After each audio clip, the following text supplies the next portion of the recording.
अब defence exam crack करना हुआ और भी आसान। त्रिशूल डिफेंस एकेडमी लेकर आए हैं बिल्कुल ही एडवांस लर्निंग ऐप। तो आज ही ज्वाइन करें और स्टार्ट करें अपनी ऑनलाइन क्लासेस। जय हिंद एवरीवन। तो चलिए आज हम आपके लिए लेके आए हैं ज्योग्राफी का एक ऐसा टॉपिक जिसमें से क्वेश्चंस आपके बहुत फैक्चुअल डेटा वाला आपके क्वेश्चंस उसमें से आते हैं और श्योर एंड शॉर्ट क्वेश्चन रहते हैं। लेकिन थोड़ा सा यूपीएससी जब क्वेश्चन को क्या कर देता है, ट्विस्ट कर देता है, तो आप उसमें फंस जाते हैं।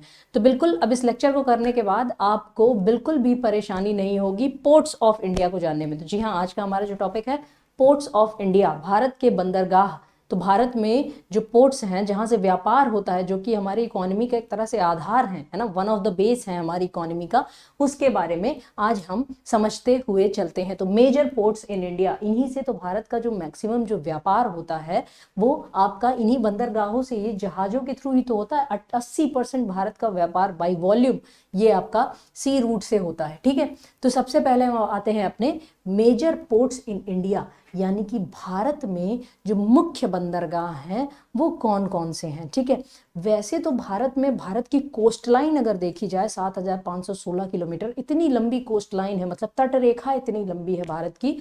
उस तटरेखा में बहुत सारे बंदरगाह हैं, है ना। लेकिन जो मेजर पोर्ट्स हैं, यानी कि जो बड़े बंदरगाह हैं जो कि बहुत सारे शिप्स को क्या करते हैं, हैंडल करते हैं, वो हमारे देश में कितने हैं? एक तरह से 12 गवर्नमेंट ओन्ड है और एक प्राइवेट, यानी 13 बंदरगाह हमारे क्या हैं, हमारे पास बड़े सी पोर्ट्स हैं।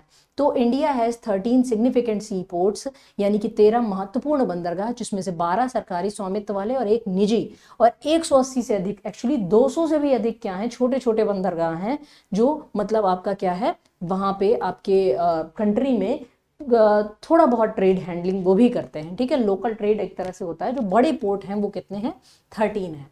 तो अब हम इन पोर्ट्स के बारे में देखेंगे। भारत की जो सीमाएं लगती है ना, भारत की पश्चिमी सीमा, भारत की पूर्वी सीमा है ना, वो भी कौन सी, जल मार्ग वाली जो सीमा लगती है, यानी कोस्टल एरिया, उसको पूरा समझते हुए चलते हैं। तो भारत के सबसे प्रमुख प्राकृतिक बंदरगाह, आपसे क्वेश्चन एग्जाम में ऐसे पूछता है प्राकृतिक बंदरगाह कौन से हैं। अब आप कहेंगे 13 पोर्ट्स याद कर लिए, अब उसमें से ये भी बताने कि नेचुरल कौन सा है, मैन मेड कौन सा है ना। इंफ्रास्ट्रक्चर तो हर जगह मैन नहीं बनाया होगा। तो चलिए इसको समझते हैं कि ये है क्या। तो सबसे प्रमुख प्राकृतिक बंदरगाहों में से एक का संचालन मुंबई पोर्ट ट्रस्ट, पूर्व में बॉम्बे पोर्ट ट्रस्ट द्वारा किया जाता है। भारत के 12 सरकारी स्वामित्व वाले आवश्यक बंदरगाहों में 6 देश के पश्चिमी तट पर और अन्य 6 पूर्वी तट पर। ठीक है, यानी कि भारत में 13 प्रमुख बंदरगाह हैं। 6 कहाँ है? पश्चिमी तट पर। 6 कहाँ है? पूर्वी तट पर। फिर आप कहेंगे मैम ये तो 12 ही हुए, अब 13वां कहाँ है? वो आपका अंडमान निकोबार में आपको देखने को मिलेगा। ठीक है, चलिए तो ये देखिए, ये है इमेज हमारी मेजर पोर्ट्स ऑफ इंडिया की। यहाँ पे आपको जो देखने को मिलता है कलकत्ता हल्दिया पोर्ट, जो कि रिवराइन पोर्ट है, यानी कि एक नदी पर बना पोर्ट है। फिर कलकत्ता से जस्ट नीचे आएंगे तो हम यहाँ पे हमारा मिलता है पारादीप पोर्ट, है ना। उसके जस्ट नीचे हमारा आंध्र प्रदेश पड़ता है। आंध्र प्रदेश में हमारा विशाखापट्टनम पोर्ट पड़ता है। विशाखापट्टनम भारत में डिफेंस के पॉइंट ऑफ व्यू से नेवल का आपका यहाँ पे एक तरह से बहुत ज्यादा इंपॉर्टेंट है ना। इवन अपना जो सबमरीन ट्रेनिंग सेंटर है आईएनएस सातवाहना, वो भी विशाखापट्टनम में ही सिचुएटेड है। तो Visakhapatnam is very important for the defence point of view. ठीक है, तो विशाखापट्टनम। फिर उसके आगे हम गए, यहाँ पे हमको चेन्नई में 3 पोर्ट देखने को मिलेंगे। एक हमें मिलेगा एन्नौर, जिसका नाम कामराजर पोर्ट भी है, और एक हमें देखने को मिलेगा यहाँ पे ये एन्नौर के नीचे यहाँ पे चेन्नई पोर्ट मिलेगा, और जस्ट नीचे यहाँ पे टुटिकोरिन मिलेगा। ठीक है, टुटिकोरिन। अब आ जाते हैं अपने केरला में। केरला में हमको कौन सा पोर्ट मिलेगा? कोच्चि पोर्ट मिलेगा। फिर उसके ऊपर अब हमारा कर्नाटका में हमको पोर्ट एक मिलेगा न्यू मंगलुरु। अच्छा, यहाँ पे मैप में आपको लग रहा होगा कि मैम ये तो केरला के पास दिख रहा है, एक्चुअली मंगलूर जो है ना यहाँ पे कर्नाटका में है। ठीक है, तो इसको कंफ्यूज मत करना। इसे कहाँ पे है? न्यू मंगलोर बंदरगाह। जैसे बैंगलोर आपका अंदर के एरिया में पड़ता है, उसी लैटिट्यूड में आपका मंगलोर आपका कोस्टल एरिया, यानी समुद्र के तट के किनारे है आपका। ठीक है, अब मोरमू गोवा, नाम से इजी है, गोवा लगा हुआ है, यानी कि ये बंदरगाह आपका कहाँ पे है? गोवा में है। फिर उसके बाद अब आ जाते हैं अपने महाराष्ट्र के पोर्ट में।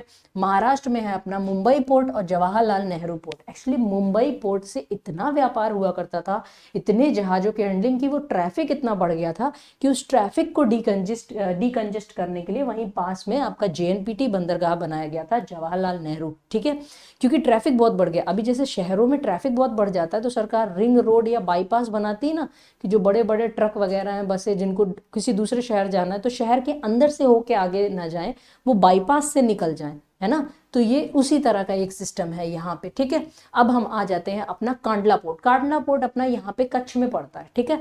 कच्छ में आपका गांधीधाम जो आपकी जगह है, गांधीधाम में आपका क्या पड़ता है, कांडला बंदरगाह पड़ता है। और इसकी पता है बहुत इंटरेस्टिंग स्टोरी है। यहाँ पे अगर हम देखेंगे कांडला पोर्ट के बगल में आपको यहाँ पे क्या मिलेगा, इधर इधर अपना पाकिस्तान है ना, पाकिस्तान में कराची बंदरगाह है। तो कराची बंदर, इसको एक तरह से पार्टीशन की भी देन बोलते हैं, किसको, कांडला पोर्ट को, है ना। पार्टीशन की देन क्यों, क्योंकि तब अपना वेस्टर्न हिस्से का पूरा व्यापार कहाँ से हुआ करता था, कराची बंदरगाह, यानी कि जब अपना देश आजाद नहीं हुआ था। लेकिन जब देश आजाद हुआ तो ये देश का बंटवारा भी हो गया और कराची पोर्ट कहाँ चला गया, पाकिस्तान के पास चला गया। अब अपने देश का ये पश्चिमी व्यापार अब क्या सीधे मुंबई इतना दूर जाना पड़ेगा, तो यहाँ पे डेवलप किया गया आजादी के बाद कांडला पोर्ट। और कांडला पोर्ट का ही अपना नाम क्या है, पंडित दीनदयाल उपाध्याय पोर्ट है इसका नाम, ठीक है। तो क्लियर यहाँ तक।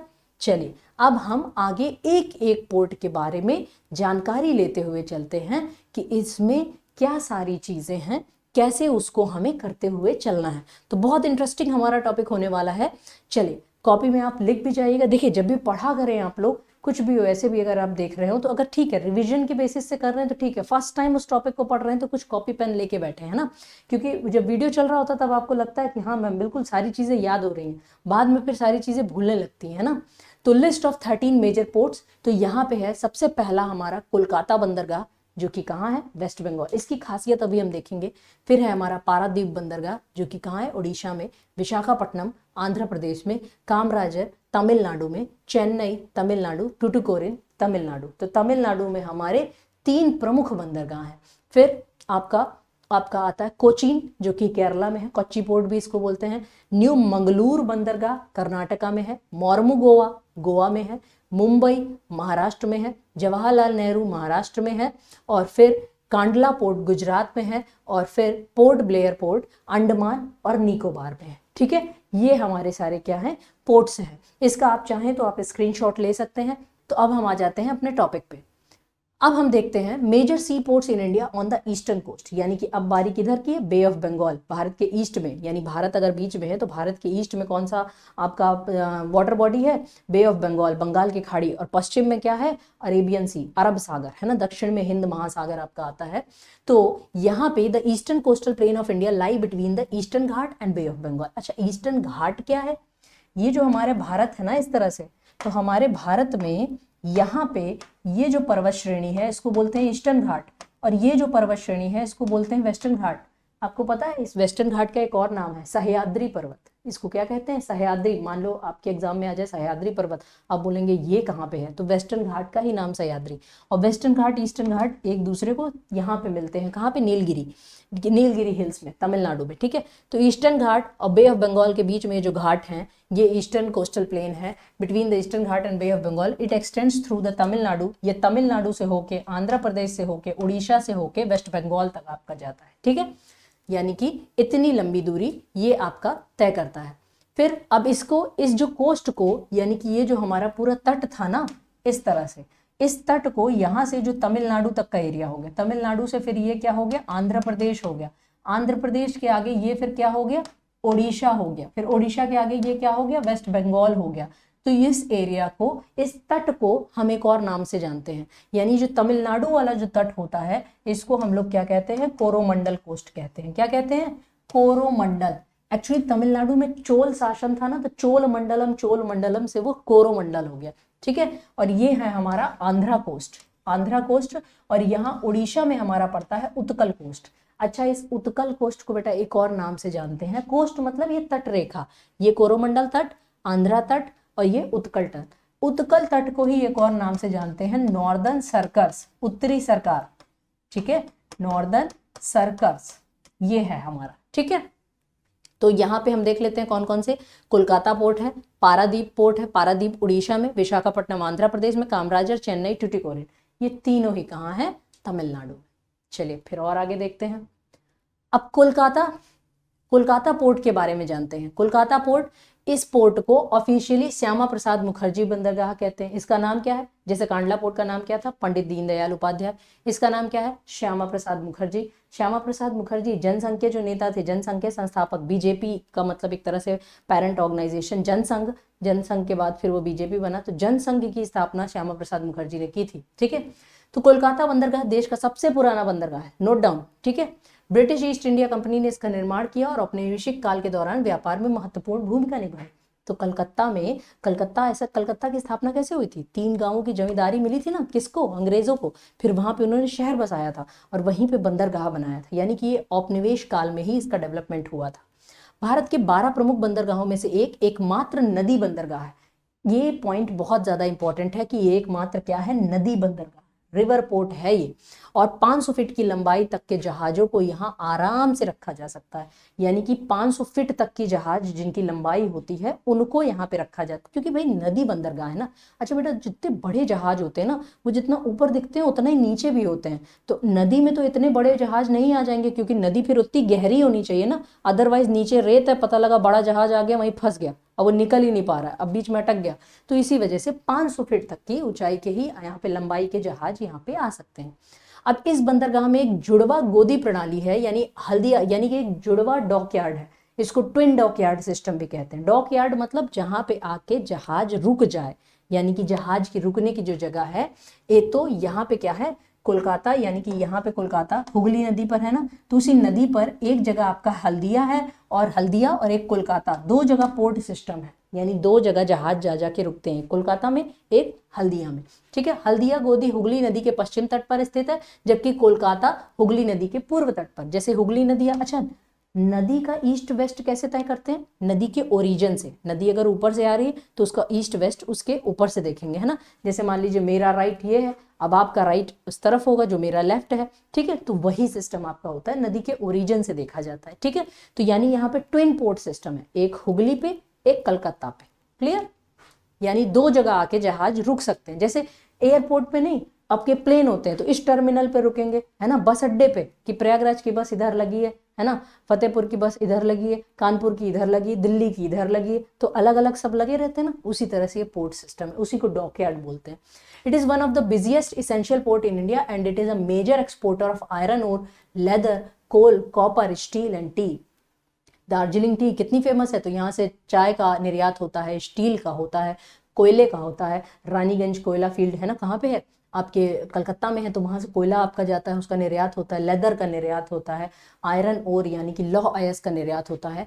इन सब चीज़ों के लिए मोस्ट इंपॉर्टेंट है हमारा कलकत्ता बंदरगाह। चलिए अब मूव फॉरवर्ड करते हैं अपने अगले बंदरगाह पर, जिसका नाम है पारादीप बंदरगाह। पारादीप बंदरगाह कहाँ है? ओडिशा में है। तो सबसे पहले ओडिशा में कहाँ है? जगत सिंहपुर डिस्ट्रिक्ट में। ठीक है, यानी कि कोस्टल एरिया ही है अपना। It constructed at the confluence of river Mahanadi, यानी कि महानदी नदी जहां समंदर में जाके मिलती है ना, वहीं पे ये बंदरगाह बना हुआ है। अब आप कमेंट सेक्शन में इसका भी मुझे जवाब दे सकते हैं कि महानदी रिवर का ओरिजिन कहाँ पे है। देखते हैं आप में से कितने लोग उसका जवाब, बेटा हम सबके कमेंट्स पढ़ते हैं, तो आपको कमेंट सेक्शन में जवाब देना कि महानदी रिवर का ओरिजिन कहाँ पे है। ठीक है, तो महानदी नदी के मुहाने पर ये हमारा क्या है? पारादीप बंदरगाह है। 1966 it was declared the 8th major port of India and it was the first major port on east coast India commissioned after independence। ये इतना ज्यादा इंपॉर्टेंट नहीं है कि जब आजादी के बाद, ये इंपॉर्टेंट है कि यहाँ से किस चीज का निर्यात किया जाता है, आयरन ओर और कोल। अब देखेंगे उड़ीसा के बगल में झारखंड है, झारखंड जाना ही जाता है किसके लिए? लोहे के लिए, कोयले के लिए। उड़ीसा में भी कितना खनिज भंडार है, तो वो लोहा और कोयला। और मैं ये भी बताऊं कि ये जो लोहा और कोयला ज्यादा मात्रा में पता है किस देश के लिए निर्यात होता है? जापान जाता है। जापान एक ऐसा देश है बेटा कि जहाँ पे उनके खुद के पास कोई प्राकृतिक संसाधन नहीं है सिवाय आपदाओं के। कभी भूकंप आता है, कभी ज्वालामुखी आता है, और हाँ वाटर की भी आपकी अवेलेबिलिटी है। उन लोगों का ऐसा दृढ़ विश्वास है कि वो लोग किसी भी चीज, आपदा को भी अवसर में बदलते हैं। तो एक तरह सब चीज बाहर से लेके उन्होंने अपने देश को इतना डेवलप बनाया है। ठीक है, तो अगला बंदरगाह आ जाता है हमारा विशाखापट्टनम बंदरगाह। ये कौन सा है? विशाखापट्टनम अभी जस्ट हमने किया, कहाँ है? आंध्र प्रदेश पे है। तो इसको वाइजैग पोर्ट भी कहते हैं। इसको किस और नाम से जाना जाता है? वाइजैग। ठीक है, इसको वाइजैग पोर्ट के नाम से भी जाना जाता है, और यह विशाखापट्टनम में लोकेटेड है, और यह चेन्नई और कोलकाता पोर्ट के बीच में पड़ता है। ठीक है, चलिए इसका ये मोस्ट इंपॉर्टेंट लाइन है। ये लाइन आपके लिए एग्जाम में कई डिफरेंट तरह के एग्जाम में कई बार पूछी गई है कि नेचुरल हार्बर, ये प्राकृतिक बंदरगाह है। ये क्या है? प्राकृतिक बंदरगाह है। अब आप कहेंगे मैम इसका क्या मतलब है प्राकृतिक बंदरगाह?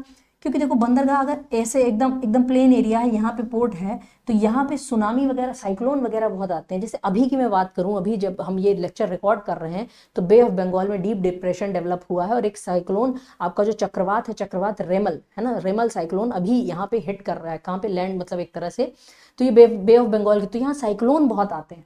तो डायरेक्ट अगर सीधे होता तो पूरा पोर्ट में पता लगा जहाज वहाज सब उड़ा के इधर उधर फेंक दिया है ना। तो ये पोर्ट के आगे क्या है, एक ऐसा संरचना बनी हुई है, एक ऐसी ऐसी मतलब मिट्टी की ही एक तरह से चट्टानों की यहाँ पे एक ऐसी संरचना बनी हुई है कि अगर लहरें आएंगी भी तेज तो ये क्या करेगा, ये उसको सह लेगा। यानी कि इस तरह की संरचना है तो ये उसको क्या करेगा, सह लेगा। तो यहाँ पे जहाज वहाज सुरक्षित होते हैं। इस वजह से इसको क्या कहते हैं, प्राकृतिक। इसको तो नेचर ने ही बंदरगाह बनाया है, ठीक है। तो ये प्राकृतिक बंदरगाह है। It is the most profound and safest land locked port in India. तो लैंड लॉक्ड बेटा समझ रहे हैं, यहाँ से यहाँ तक पूरा लैंड है, तो ये बहुत ज्यादा सेफेस्ट है। तभी भारतीय नेवी के लिए ये बंदरगाह बहुत इंपॉर्टेंट है ना। इधर आगे एक तरह से नेवी ने भी अपना कुछ एरिया यहाँ पे ले रखा है। तो वहां पे क्या है, क्योंकि अपनी क्या सबमरीन है, क्या किसी को दिख तो रही नहीं है ना, तो यहाँ पे ये सारी चीजें अपना की जाती हैं। चलिए, तो विशाखापट्टनम बहुत इंपॉर्टेंट हो गया, क्या ट्रेड के पॉइंट ऑफ व्यू से, क्या आपके स्ट्रेटेजिक पॉइंट ऑफ व्यू से। Regarding cargo handling, Vizag port is the second largest port in India. मतलब कि अगर एक कार्गो हैंडलिंग में देखा जाए, कार्गो मतलब सामान को देखने में, लाने में, the port consist of 3 harbours, inner harbour, outer. ये इतना ज्यादा इंपॉर्टेंट नहीं है कि इसमें 3 हार्बर है, ठीक है। हार्बर मतलब जहां पे आपके ये सारे आपके रुकते हैं शिप आके। चलिए अब आते हैं, iron ore, oil, coal, alumina and pellets are some of the major goods. तो ज्यादातर में आप देख रहे हैं आयरन ओर तो मतलब एक तरह से निर्यात ही हो रहा है, ठीक है। तो ये आपका कहाँ होता है, वाइजैक पोर्ट से निर्यात होता है। अब हम आ जाते हैं अपने तमिलनाडु के बंदरगाह में, जिसका नाम क्या है, कामराजर पोर्ट। 3 बंदरगाह है ना तमिलनाडु में। कामराजर पोर्ट में आते हैं, जिसको एन्नोर पोर्ट भी कहते हैं, चेन्नई से ऊपर ही आपका स्थित है। Kamarajar port formerly the Ennore port is 24 kilometre north of Chennai. देखिए चेन्नई से केवल 24 किलोमीटर की दूर पे। चेन्नई कहाँ की राजधानी है, तमिलनाडु की राजधानी है। तो चेन्नई से सिर्फ 24 किलोमीटर की दूरी पे। अब ये पहला कॉर्पोरेट पोर्ट है इन इंडिया में, is the only corporatized major port in India. It was declared the 12th major port of India, है ना। कॉर्पोरेट बंदरगाह है, यानी कि अब कॉर्पोरेट बंदरगाह, कॉर्पोरेट ये क्या है, कमर्शियल हर चीज में, मतलब सारी चीजों में ये इस तरह से इसको कॉर्पोरेट्स ने मिलकर इसको तैयार किया था, ठीक है। चलिए, एक तरह से बिजनेस के रिलेटेड है ना, बिजनेसमैन्स के द्वारा तैयार किया गया। The port is registered as a public company and the government of India owns 67% of its stake. अब इसको क्या किया है, ये एक तरह से पब्लिक सेक्टर कंपनी के अंतर्गत आता है, यानी सरकारी पोर्ट ये आपका है, सरकारी पोर्ट। अच्छा, किसी भी चीज में सरकार की हिस्सेदारी यदि 51% से ज्यादा होती है तो वो सरकारी मानी जाती है। मान लो उसमें 51% भागीदारी भारत सरकार की है, 40% किसी प्राइवेट व्यक्ति, मान लो अंबानी की है, तो भी वो पोर्ट आपका क्या कहलाएगा, सरकारी। तो ये सरकारी पोर्ट है, ठीक है। Coal is being the transported at large scale. अब देखो यहां से भी कोयला सबसे ज्यादा मात्रा में क्या किया जाता है, एक्सपोर्ट किया जाता है। और ये आयरन ओर और पेट्रोलियम प्रोडक्ट को भी क्या करता है, डील करता है, ठीक है। चलिए अब हम आ जाते हैं अपने चेन्नई। चेन्नई कहाँ है, तमिलनाडु की राजधानी है चेन्नई। इसको पहले मद्रास पोर्ट भी कहते थे, चेन्नई को मद्रास है ना कहा जाता था। वहां पे अंग्रेजों का बहुत ज्यादा, अंग्रेजों ने 3 प्रेसिडेंसी बनाई थी, एक मुंबई, एक आपका मद्रास, एक आपका बंगाल। तो बंगाल का पोर्ट भी अंग्रेजों ने डेवलप किया था, कोलकाता वाला। बंबई को भी अंग्रेजों ने डेवलप किया था, क्योंकि उससे पहले पता है, आजादी के पहले आप देखेंगे तो सूरत का बहुत महत्व था। बाद में अंग्रेजों ने बंबई में मतलब एक तरह से पूरा बसावट की और व्यापार का करना शुरू किया, और उसी तरह से हमारा मद्रास, ठीक है। It is the second largest container port in the country. Second largest container, अगर विश्व का सबसे बड़ा, एक तरह से एशिया का सबसे बड़ा जो लार्जेस्ट कंटेनर पोर्ट आप देखें तो शंघाई का है। शंघाई का पोर्ट इतना बड़ा है, चाइना में शंघाई पड़ता है, कि वो एक साथ मतलब बहुत सारे शिप्स को हैंडल करता है। And is credited as the largest port in the bay of Bengal. तो बे ऑफ बंगाल का सबसे बड़ा पोर्ट कौन सा है, चेन्नई बंदरगाह, ठीक है। अगर आप फ्लाइट से उधर उतरते हैं तो आपको पूरा एकदम उसमें क्लियरली दिख रहा होता है कि मतलब किस तरह से चेन्नई बंदरगाह में वो सारे आपके शिप्स वगैरह ऐसा लगेंगे, छोटी छोटी नावें लगी हुई है ना। तो ये आपका क्या है, आर्टिफिशियल पोर्ट है। ये क्या है, आर्टिफिशियल पोर्ट है, यानी कि इसको मानव निर्मित किया गया है। और ये third oldest port in India है। 1881 में इसको शुरुआत किया गया था और 1983 में यहाँ पे डेडिकेटेड कंटेनर टर्मिनल बनाया गया था। ये इतना इंपॉर्टेंट नहीं है कि केवल कंटेनर, मतलब कंटेनर टर्मिनल यानी कि उसमें केवल कंटेनर की हैंडलिंग होगी। आप ट्रकों के ऊपर बड़े बड़े कंटेनर नहीं रखे रहते वो सारे, तो वहां पे पोर्ट्स में वो कंटेनर्स को लेने के लिए ऐसे जहाज में से ऐसे इंसान उतार के नहीं लाता वो उतने बड़े बड़े कंटेनर, पूरा मशीन पूरा टर्मिनल पे आके नहीं, जैसे ट्रेन आके प्लेटफॉर्म पे ही रुकेगी, ऐसे आउटर पे नहीं रुकेगी, नहीं प्लेटफॉर्म पे रहता है तो ऊंचा रहता है तो यात्री आराम से उतर सकते हैं, ऐसे अगर कहीं बाहर रुक जाए तो गिर जाएंगे, चोट लग जाएगी, है ना। तो उसी तरह से आपका, और यहाँ पे इस बंदरगाह पर ऑटोमोबाइल लौह अयस्क यानी गाड़ियां, तमिलनाडु की ऑटोमोबाइल इंडस्ट्री बहुत फेमस है ना। और जो आपका लोहा है, कोयला है, ग्रेनाइट है, पेट्रोलियम उत्पाद है, और उर्वरक बहुत बड़े पैमाने पर क्या किए जाते हैं, निर्यात किए जाते हैं। ठीक है, चलिए अब आते हैं अपने चेन्नई के आखिरी पोर्ट पे। एन्नौर हो गया हमारा, चेन्नई हो गया सॉरी तमिलनाडु के। अब तीसरा है हमारा टूटिकोरिन। टूटिकोरिन पोर्ट, इसको वीओ चिदम्बरम पोर्ट भी कहते हैं, इसको लिख लीजिएगा। मान लीजिए चिदम्बरम पोर्ट आ जाए तो क्या है, टूटिकोरिन। और ये कहाँ पे है, थोट्टुकुडी डिस्ट्रिक्ट में है, तमिलनाडु। तमिलनाडु का कौन सा जिला, थोट्टुकुडी। नहीं याद होता है तो बिल्कुल परेशान मत होना कि थोट्टुकुडी डिस्ट्रिक्ट का क्या। अब थोड़े से अजीब नाम है, नॉर्थ के स्टूडेंट्स के लिए साउथ के नाम अजीब होंगे, साउथ के लिए नॉर्थ के नाम अजीब होंगे, है ना। तो ये आपका प्रोनाउंसिएशन का है। यह देश का चौथा सबसे बड़ा कंटेनर टर्मिनल है और तमिलनाडु का दूसरा। ठीक है, ये लाइन इतनी इंपॉर्टेंट नहीं है। ये लाइन इंपॉर्टेंट हो जाती है कि ये आर्टिफिशियल पोर्ट है that mainly trade good to and from Sri Lanka. इसको आर्टिफिशियली, जैसे विशाखापट्टनम नेचुरल था, इसको आर्टिफिशियली उसको बनाया गया है इस तरह की संरचना, और इसका ज्यादातर जो व्यापार होता है वो कहाँ से होता है, श्रीलंका के लिए होता है। कहाँ पे होता है, श्रीलंका के लिए होता है। ठीक है, और श्रीलंका जैसे आप इधर देखेंगे, ये है अपना भारत, ये है अपना श्रीलंका, यहाँ पे बीच में है ना राम सेतु। तो सेतु समुद्रम शिपिंग नहर परियोजना के पूरा होने पर, जिसका उद्देश्य भारत और श्रीलंका के बीच उथले जलडमरू मध्य में एक शिपिंग मार्ग बनाना है, टूटिकोरिन बंदरगाह भारत का प्रमुख बंदरगाह बन जाएगा। सेतु समुद्रम प्रोजेक्ट ये था कि अभी तक जो जहाज थे वो पूरा घूम घाम के आते थे, है ना। तो सरकार की एक सेतु समुद्रम योजना थी कि यहाँ पे एक एरिया बना दिया जाए, क्योंकि यहाँ पे जो जहाँ पे राम सेतु है ना, बहुत छिछला शैलो वाटर, कहीं कहीं पे तो पानी इतना कम है कि आप समंदर पे चल के जा सकते हो, है ना, क्योंकि यानी कि जमीन वहां पे रेत ज्यादा है। तो ये चीज, खैर इस प्रोजेक्ट पे तो एक तरह से रोक लगा दी गई थी।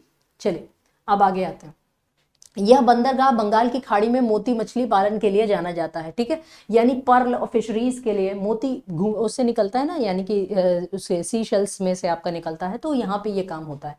Goods such as coal, oil, sugar, salt, petroleum products are traded from this port. और ज्यादातर व्यापार कहाँ के लिए होता है, श्रीलंका के लिए होता है। तो देखिए यहाँ पे है हमारा, देखिए एकदम श्रीलंका के पास, ये राम सेतु के जस्ट पास में है ना, तो तभी सेतु समुद्रम प्रोजेक्ट इसके लिए न्यूज में आया।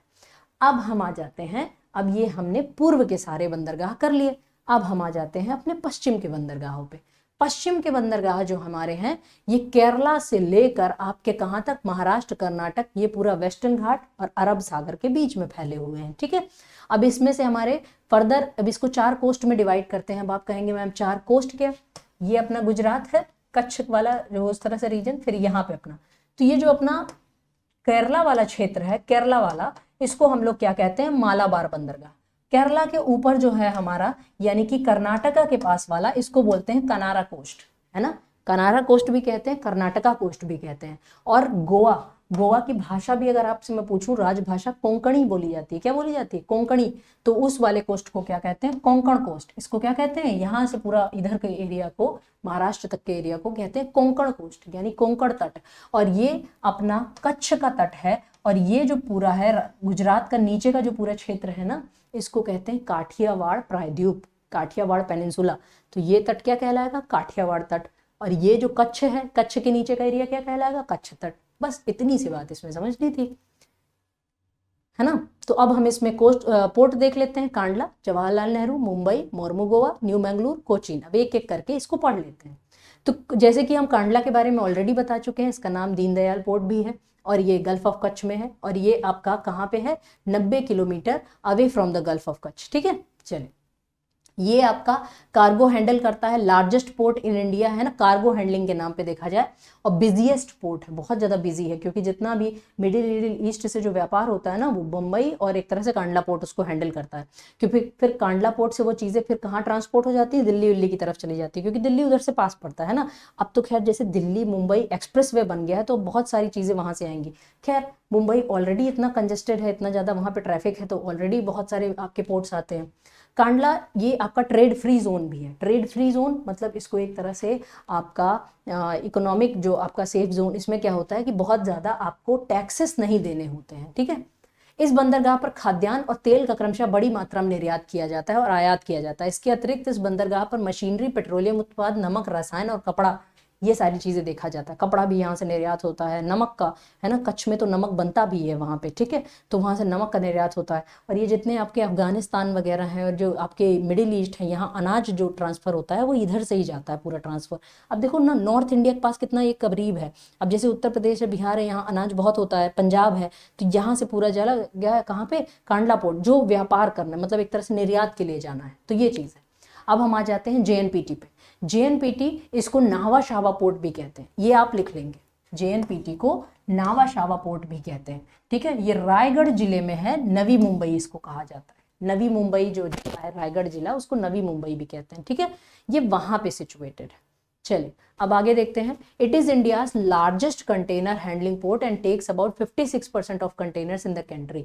अब ये बाद में बनाया गया, तो इसको बहुत बड़े पैमाने पर बनाया गया। मैंने बताया ना, पहले तो मुंबई पोर्ट था, मुंबई पोर्ट में ट्रैफिक बहुत बढ़ गया, तो जेएनपीटी बनाया गया, तो इसको बहुत बड़े पैमाने पर बनाया गया। तो भारत का सबसे बड़ा कंटेनर हैंडलिंग पोर्ट है आपका JNPT. Western dedicated freight corridor constructed by the Indian railway is located in this port, है ना। अब वेस्टर्न डेडिकेटेड फ्रेट कॉरिडोर क्या है, देखो आपकी रेलवे की पटरी है, अब उसी में मालगाड़ी चल रही है, उसी में पैसेंजर गाड़ी चल रही है, तो मालगाड़ी आपकी आगे है, पीछे पैसेंजर गाड़ी है, तो पैसेंजर गाड़ी लेट हो जाती है। अब किसी को 10 बजे पहुंचना था, वो 6 घंटे लेट पहुंच रही है, क्योंकि प्लेटफॉर्म ही नहीं खाली है। तो अब ये सरकार ने क्या करी, नई योजना चलाई, डेडिकेटेड फ्रेट कॉरिडोर, यानी कि एक ऐसी पटरी बना दो जिसमें सिर्फ मालगाड़ी चलेगी, उसमें पैसेंजर गाड़ी नहीं, तो मतलब वो भी अपने टाइम पे पहुंचेगी और पैसेंजर गाड़ी को भी लेट नहीं होगा। तो पहले के मुकाबले अब क्या है, ट्रेनें ज़्यादा टाइम पर रहती हैं, ज़्यादा से ज़्यादा 1 आध घंटा लेट रहती हैं, पहले 6 घंटा 10 घंटे। आज भी जैसे आपका ठंडी का मौसम होता है, तो ठंडी के मौसम में ट्रेनें इसी तरह हो जाती है ना। तो चलिए ये आपका सिस्टम है। फिर आगे मुंबई पोर्ट देख लेते हैं। मुंबई पोर्ट ये आपका महाराष्ट्र में है, ये भी नेचुरल बंदरगाह, जैसे विशाखापट्टनम वैसे ये भी नेचुरल बंदरगाह। चारों तरफ द्वीप हैं आपके, है ना, द्वीपों से मिलके आपका मुंबई बनता है। और largest port in India and one of the countries oldest port, है ना, कंट्री का क्या है, one of the oldest port है, काफी पुराने बंदरगाह, सबसे ओल्डेस्ट नहीं है, काफी वन ऑफ द ओल्डेस्ट है, ठीक है। मुंबई बंदरगाह देश का सबसे व्यस्त बंदरगाह है, जो देश के कुल निर्यात का लगभग 5वां हिस्सा संभालता है। अब सोचो, पूरे देश से अगर 100 किलो अनाज का क्या होता है, निर्यात होता है, तो 20 किलो केवल कहाँ से होता है, मुंबई से, तो मतलब 5वां हिस्सा हैंडल करता है।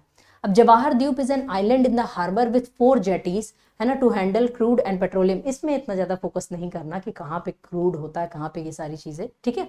फिर it has dock facilities, Prince Victoria and Indira, मतलब यहाँ पे रुकने की भी फैसिलिटी है, डॉक की फैसिलिटी भी है। चलिए फिर आगे आता है मोरमू गोवा बंदरगाह। अब मोरमू गोवा बंदरगाह कहाँ पे है, मोस्ट इंपॉर्टेंट, नदी का नाम लिख लीजिए, किस नदी के तट पर है मोरमू गोवा बंदरगाह, जुआरी नदी के तट पर। और ये जुआरी नदी कहाँ बहती है, अपने गोवा में बहती है, ठीक है। Mormugao Goa port is one of the tourist destination of Goa, है ना, ये गोवा के पर्यटक स्थलों में से क्या है, एक है, ठीक है। फिर यह बंदरगाह भारत का अग्रणी लौह अयस्क निर्यात बंदरगाह है, यानी कि यहाँ से लौह अयस्क का क्या होता है, निर्यात होता है। अब आते हैं न्यू मंगलोर, तो वैसे सब में हर जगह ही लौह अयस्क का निर्यात हो रहा था, ठीक, तो वैसे ही यहाँ पे भी हो रहा है। अब आते हैं न्यू मंगलोर में। न्यू मंगलोर कहाँ है, कर्नाटका में, ठीक है। और किस नदी के तट पर है, ये गुरुपुरा नदी से, जब गुरुपुरा नदी अरब सागर में मिल रही होती है, वहां पे ये बंदरगाह है, ठीक है, वहां पे। अब यह देश का 7वां सबसे बड़ा बंदरगाह है, कर्नाटक राज्य में स्थित एक प्रमुख बंदरगाह। कर्नाटक में छोटे छोटे कई बंदरगाह हैं, ये बड़ा बंदरगाह है Mormugao Goa, sorry Mangalore. Petroleum products, LPG, fertilizer, iron ore और ये सब पोर्ट हैं, ये सब सामान हैं जो कि इस बंदरगाह से हैंडल किए जाते हैं, ठीक। अब हम आ जाते हैं अपने वेस्टर्न एरिया के आखिरी बंदरगाह में, कोचीन बंदरगाह। कोचीन बंदरगाह, जिसको कोच्चि पोर्ट भी कहते हैं, ये वेलिंगटन आइलैंड और वल्लारपदम आइलैंड के बीच में, इसको आप लिख लीजिए बिकॉज मुझे याद आ रहा है आपके किसी एग्जाम में ये क्वेश्चन पूछा गया था ये वेलिंगटन आइलैंड और वल्लारपदम के बारे में। तो वेलिंगटन आइलैंड और वल्लारपदम आइलैंड के बीच में ये जो लेक है, लेक ऑफ कोच्चि, वहां पे ये पोर्ट स्थित है, ठीक है, वहां पे ये बंदरगाह है। अंतरराष्ट्रीय कंटेनर ट्रांसशिपमेंट टर्मिनल, जिसे वल्लारपदम टर्मिनल के रूप में भी जाना जाता है, भारत में पहला ट्रांसशिपमेंट टर्मिनल और देश में सबसे बड़ी कंटेनर शिपमेंट सुविधा, यानी कि ये ट्रांसशिपमेंट पोर्ट भी है। तो ये काफी इंपॉर्टेंट है, ये भारत का पहला ट्रांसशिपमेंट पोर्ट है, ठीक है। तो ये इस वजह से भी आपका ये काफी इंपॉर्टेंट हो जाता है, तो इसको यहाँ पे आप नोट डाउन कर लीजिएगा, ठीक है। इसको आपको क्या करना है, नोट डाउन कर लेना है, ठीक है। मतलब एक तरह से आपका कोई दूसरे देश का सामान यहाँ पे आ रहा है, इस जे जहाज वहां से लौट के चला जाएगा, वहां से दूसरा जहाज खड़ा है और उसको सामान लेके जाना है, ये ट्रांसशिपमेंट होता है, ठीक है। तो ये काम भी यहाँ पे होता है।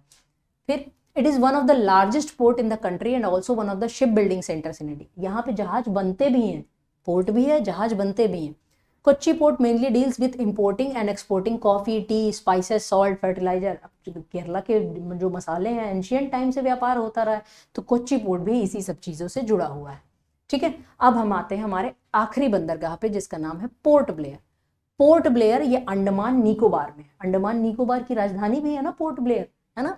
चलिए, तो located on the Andaman sea. कहाँ पे लोकेटेड है, Andaman sea. It is one of the major ports in India. Port Blair port trust बंदरगाह का संचालन करता है। इसके साथ पोर्ट ब्लेयर भारत का 13वां प्रमुख बंदरगाह है और ये अंडमान निकोबार का एकमात्र प्रमुख बंदरगाह है। ये हमारे 13 के 13 बंदरगाह यहाँ पे कंप्लीट होते हैं, ठीक है। तो ये आपको हमारा ऐप डाउनलोड करना है, इसमें से बहुत सारी आपको लाइव क्लासेस मिलेंगी जिसका एक्सेस आपको मिल सकता है। तो ये पूरी जानकारी थी हमारे बंदरगाह से रिलेट करते हुए। अब इसमें से आई होप एक भी क्वेश्चन आपका नहीं छूटेगा बंदरगाह से रिलेटेड, किसका प्रयोग कब हुआ था, कब बना था, किस चीज़ का ये निर्यात आयात करता है, किन देशों के लिए करता है, सारी जानकारी हमने इस वीडियो में कवर की। तो चलिए इसी के साथ हम अपने इस वीडियो को यहाँ पे समाप्त करते हैं। जय हिंद, जय भारत। अब डिफेंस एग्जाम क्रैक करना हुआ और भी आसान, त्रिशूल डिफेंस एकेडमी लेकर आए हैं बिल्कुल ही एडवांस लर्निंग ऐप। तो आज ही ज्वाइन करें और स्टार्ट करें अपनी ऑनलाइन क्लासेस।